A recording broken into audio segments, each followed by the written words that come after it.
Welcome back to Relate Right. I'm Elle. And I'm Fab. And here at Relate Right, we are all about relationships and helping you connect better with each other.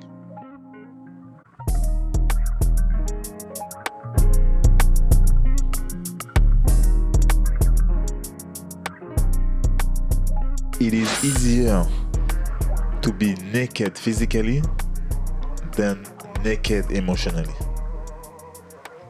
That's how it is. Right. And then, when you talk about sex for real, like we just said before, you know what's happened? Your vulnerability go to another level.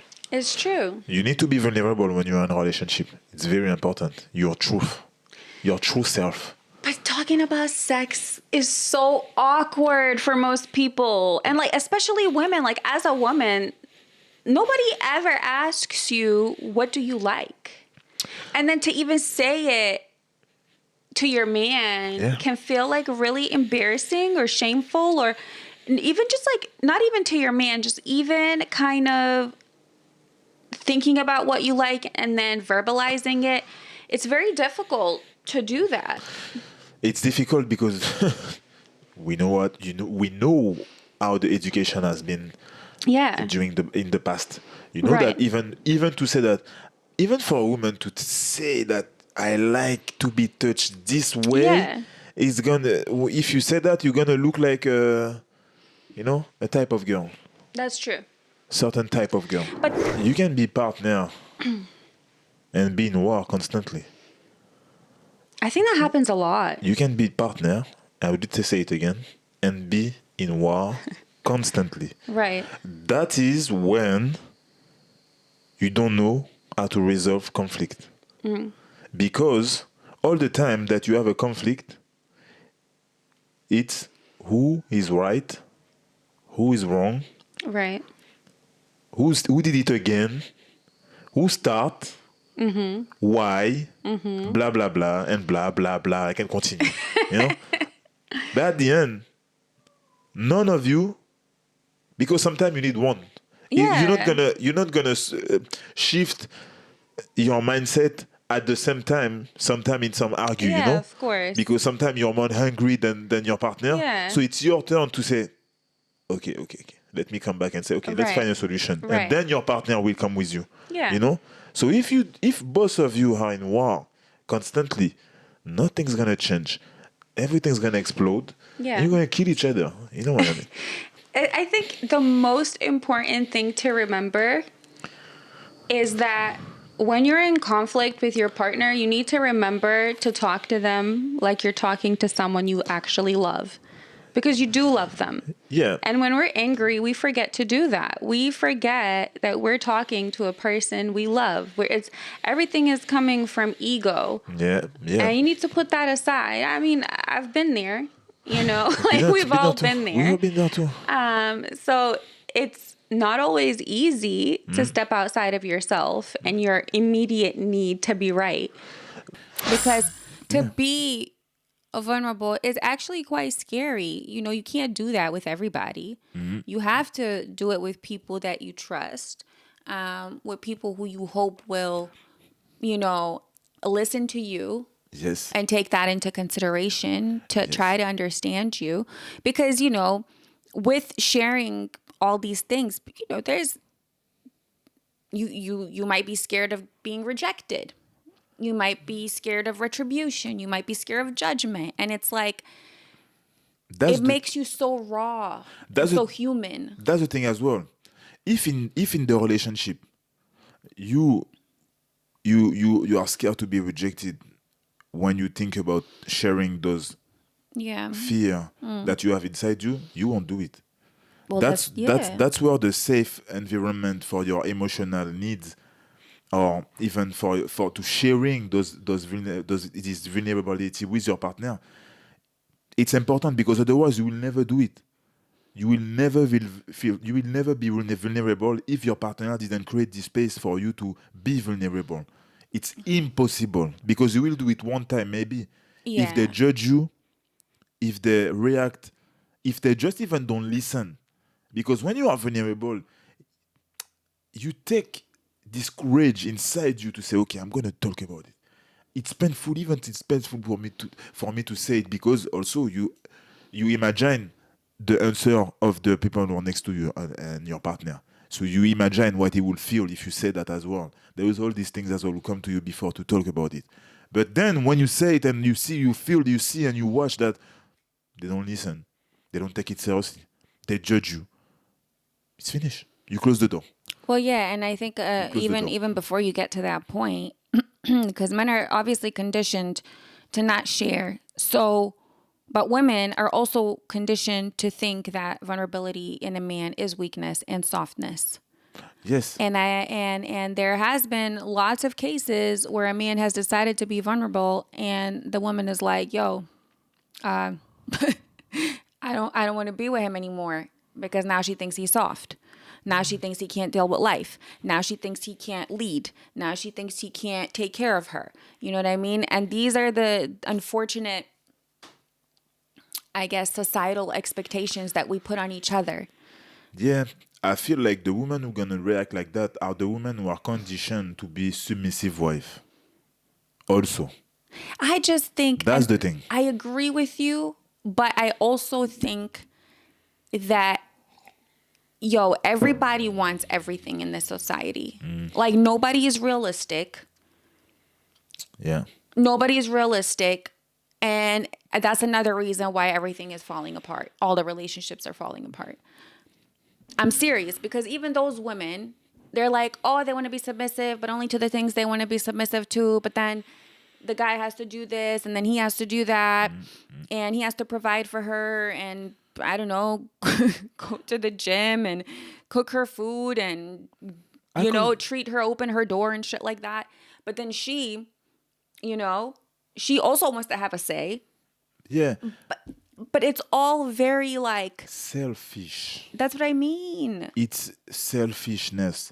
All the things that you describe, it's selfishness. You think about I, Right. not we. You know what I mean? I want to do that, but I don't want to do this. I want to have this, but I don't want to give that. So it's always about I. And that's the problem with relationship now.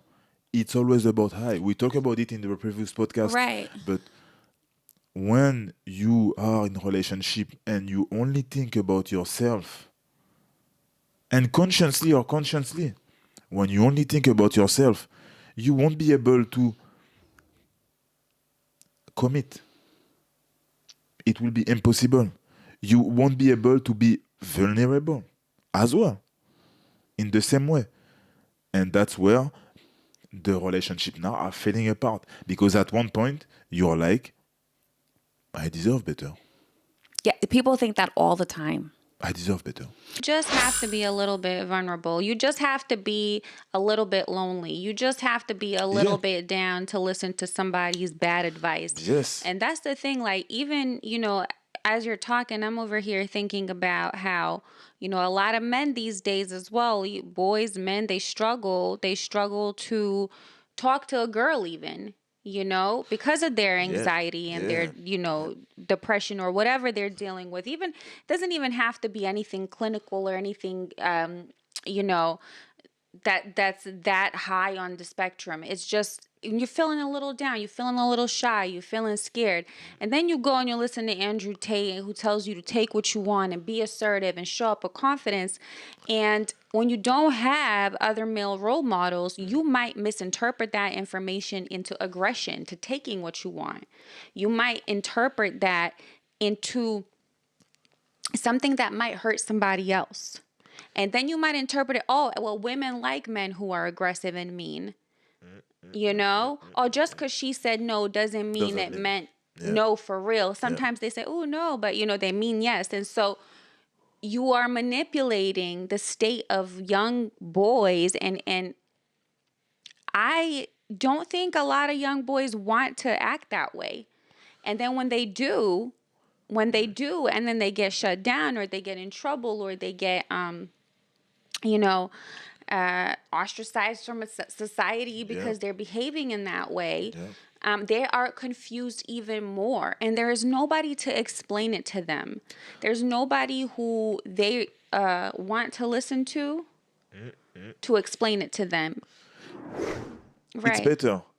It's crazy to me because, we talked about how men or young boys don't have, role models in education, and they're not necessarily turning to education.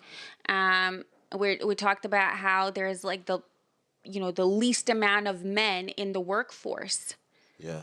that there ever has been. Like in the last 50 years, men are making less than they did 50 years ago. Yeah. Men are, there's a drop in the acquisition of skills for men, even traineeships. Yeah. There's less men in the workforce. There's less men that are being educated. There's less men in training. And it's kind of wild because there's a 13% gap between men and women now in inequality in the favor of the woman, whereas 50 years ago it was 13% in the favor of the man. Yeah. And you hear a lot of these people talking about how the movement of women's equality has somehow negatively impacted men and making men feel not needed. And therefore, the mental health issues are rising because men don't feel needed. And I don't want to be not empathetic to that. But how is somebody's success your failure? And it's the mindset that we're instilling in young men. Yeah. You touch a point. Because, right. You touch a big point. Because, and I already said that many times, they create patriarchal society because they understand that to rules as they want, they need to have the full power. Because equal to equal, women go faster than men. Right. Well, That's a fact. I've heard a lot That's a of fact. people say that they didn't expect women to surpass men. Like a lot of the research we did, a lot of the podcasts we watched, a lot of the psychologists, it's like, oh, we didn't expect women to reach equality so quickly. Morgan Stanley, right? They reported that 45% of women, prime working women from 25 to 44 will be single and childless by 2030. Yeah. Okay, that's not that far from now. And it's interesting that Morgan Stanley says this because it looks like corporations have a stake in this mindset, right? They want women in the workforce. They want single, childless women in the workforce because women are outperforming men. And I've even read studies that women are better leaders. Oh, yeah. Because women don't only take logic into account when they make a decision. Yeah. Right? Yeah. So they're very dynamic in the way that they make decisions. All our president should be women. Trust me. And there will be no war. I already said that. It's true. Matriarchal society, Africa. But let me say something as well. Because you say it's a projection from corporation as well. And you know what? At the same time, I don't think it's what the government want, because if you have less women who make child, then demographically, you're going down. You will have more old people.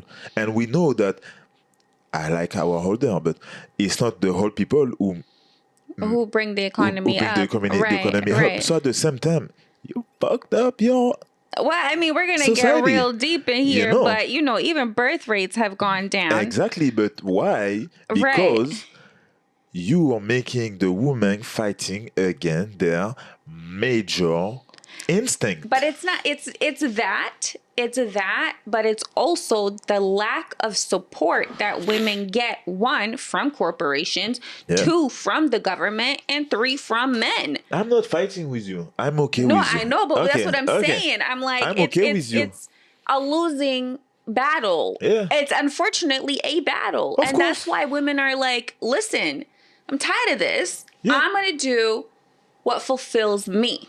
And that's why I don't judge Right. women who take those choices. I'm judging why Right. they are Yeah. and the why is all the things that we talked about before. Right. And it's even and the why it's even before than my birth. You know, Right. all those things was even before the birth of my Right. parents and my grandparents. It's a process. Yeah. It is a process. It's cultural conditioning, and this is the culture we live in. And on top of all of this, and on top of these continuous battles that women have to face internally, there's also a real stigma about becoming a mother. And mothers now are second-rate citizens. Yeah. And it's much cooler to be a boss bitch than to be a mom. Yeah. And it's for me, the problem is that in society, we always have to be one thing. We always have to be one or the other. Why can't you be both? Right? You may not be both at the same time. Yeah. But you could be both. Maybe I was a boss bitch 2 years ago, but now I'm a mom. Does that make me a second-rate citizen now? I'm no longer a boss bitch? Or do I have to simultaneously do everything and explode? We talked about women, right? We talked about why women choose to be single. There's a lot of reasons. It's very deep. It's very deep.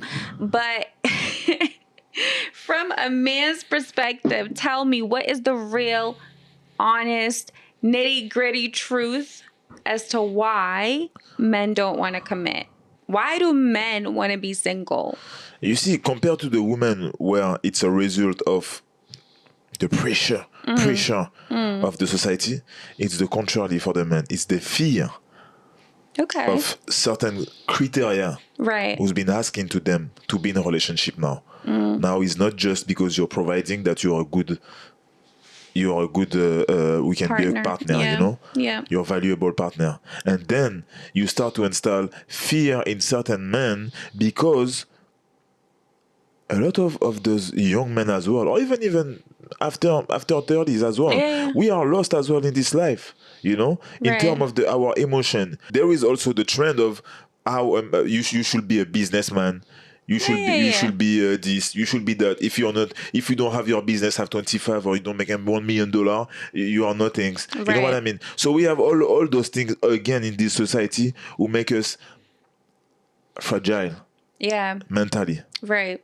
That's what I feel, that commitment itself and all the things who come around the commitment, it's fearful for men. Yeah. Because when you commit, you have to be vulnerable. When you commit, you have to understand that one part of yourself have to leave and accept the other one. I said that in the previous podcast. For the one, watch it. Yeah. You have to also grow in terms of emotional intimacy. Right. You have to try to understand a new partner. So many things will come. I can go on and on and on. So you see when you think about that? Are you saying that men are just afraid of hard work? Yeah. Because they don't want to put in the effort. It's like that. Is that literally what it is? It's because like it's scary, and I don't want to change the way I'm doing stuff because that means I got to give more. If you decide to be single, to understand who you are, you are already. Oh yeah, you're ahead of the game. You're already on the road of healing. Exactly. Because most of the people, they will be scared to stay alone. That's the problem. That's right. And so a lot of the time, I think that happens when you are not the one in control. Yeah. When you got broken up with, when somebody left you and it wasn't your choice necessarily. Yeah. And so then you're like, shit, let me rebound. Yeah. You know, let me get in a situationship. I got to get somebody. I'm not getting no texts. I'm not getting no love. And so what those people start to do is panic. Something is in my head, you know, when you said that. Let me tell you some things. I think I have something. You know, when you said you see, when, because before to have child, there was things I couldn't understand. Right. You know, and that's the same thing. Sometimes to understand certain things, you have to live them. No one will be able to explain them to you Yes. in a way that you will be able to feel it. Yes. You have to live them by Yes. yourself Yes. to feel it. Yeah. So that's what I said. The answer is that you need to understand that you need to have this moment to understand who you are, because the answer will be in this moment. Absolutely. You understand? Absolutely. That's crazy, no?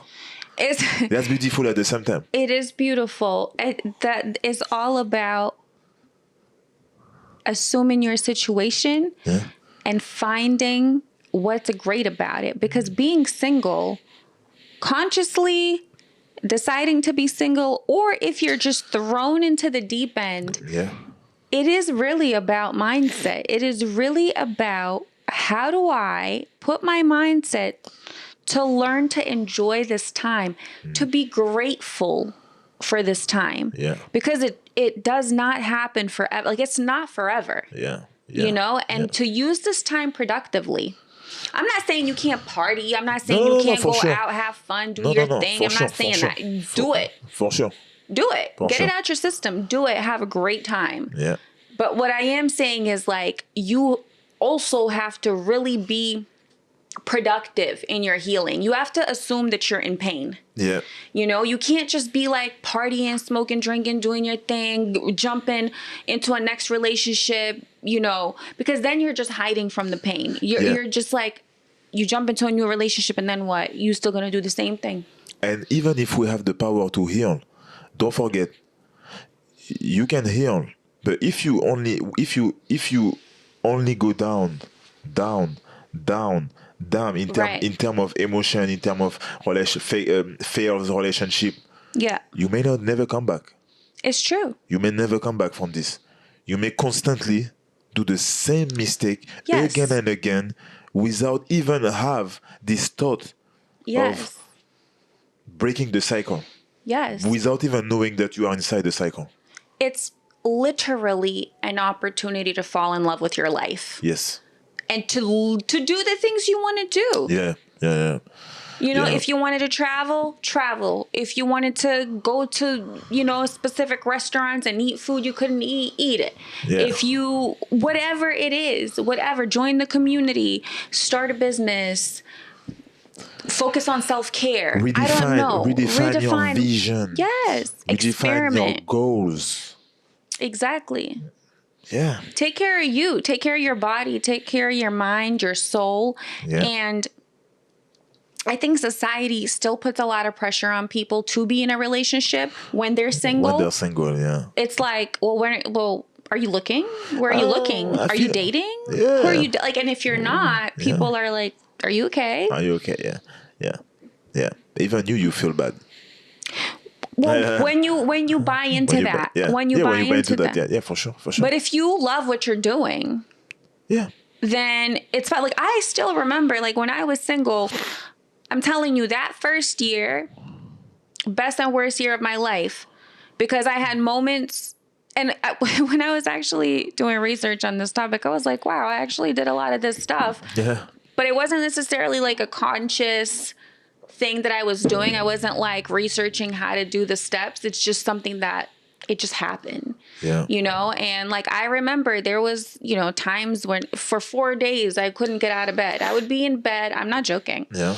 I was so miserable. I wouldn't pick up my phone. Like, my best friend would call. I didn't even have energy to pick up the phone. Yeah. I was so depressed though.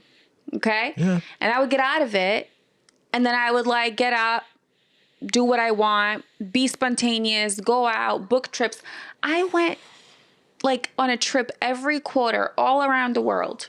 I had the best time. The best time. Yeah. But what I'm trying to say is, the one thing that I always really appreciated about being single in that point, even though I was kind of like obviously sad, you know, was the fact that I could do whatever I wanted. Yeah. And I had time to do it. I had time to do what I want, how I want. It was the Right. same for me when I was single. Exactly the same. But I didn't go all over the world, but You did. You came to strip. Well, yeah, true, I mean, true. okay. Yeah. You, But my yeah, journey but started after when I came. yeah, but still. But yeah, I was. It was the same for me. It was the same for me. And even when I decide to change after, Yeah. it's because my energy, my frequency, even if I feel like I was a little bit lost by the time on certain things, my energy, my value, my love for myself Right. helped me to find you. Right. That's the thing. Yeah. That's very important. And there we go. And there we are. Read it right. So don't be afraid to go monk mode. Don't be afraid to be alone and to embrace your solitude, because then you can actually really, really prioritize yourself, your education, your career, your goals, Yeah. your well-being. Yeah. And you can really elevate in so many areas in life. And when you do that, when you really, really fall in love with yourself, with your life, with your decisions, you will absolutely attract the right person. It's being single is not a forever state. Exactly. You also need to recharge your energy tank. Yes. You know what I mean? And that's how when you do the monk mode, like they said, or when you, I would say, isolate yourself with yourself, you have to find a way to recharge yourself with good energy. Thanks for joining us today. If you enjoyed this episode, please subscribe, leave a comment, and share with someone who could benefit. Tune into our next episode. You will not want to miss it. And until next time, fam, take care and nurture your relationships. Relate Read it right.